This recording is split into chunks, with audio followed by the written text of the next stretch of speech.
J'espère que Donald Trump peut faire quelque chose pour mettre fin au génocide. Je vais répéter ce mot. Génocide. Il faut mettre fin au génocide dans la bande de Gaza.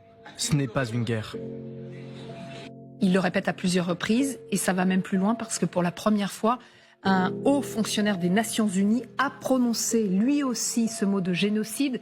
C'était hier soir, quasiment au même moment de l'interview d'Emmanuel Macron sur TF1. C'était donc à New York, au Conseil de sécurité de l'ONU. Écoutez.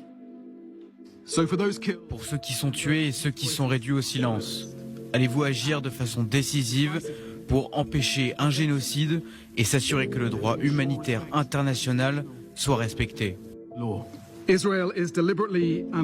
Israël impose délibérément et sans vergogne des conditions inhumaines aux civils dans les territoires palestiniens occupés.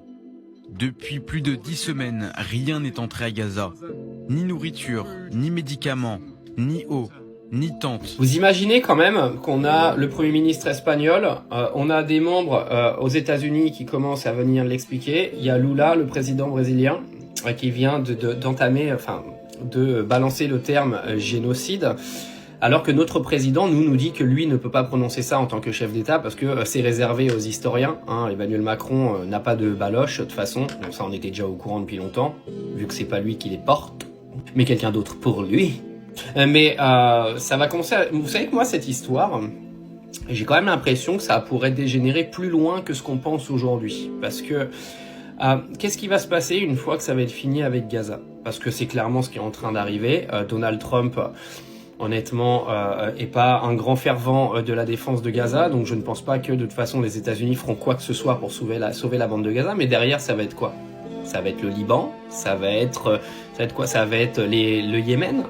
En fait, jusqu'où Israël va aller pour continuer d'agrandir son influence au Proche-Orient? Moi, je me le demande parce que vous savez qu'avec le temps, on peut vraiment se retrouver en guerre mondiale à cause de ce dégénéré de Netanyahou. Je pense que il y en a qui ont oublié ce qui s'est passé dans l'histoire et le temps que ça a pris pour que ça dégénère totalement.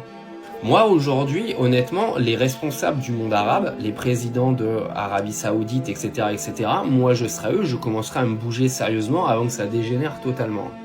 Parce que là, le problème, c'est que vous avez plein de chefs d'État qui viennent vous dire « oui, c'est un génocide, etc. » Mais vous faites quoi concrètement? Parce que c'est beau de venir faire des paroles à chaque fois.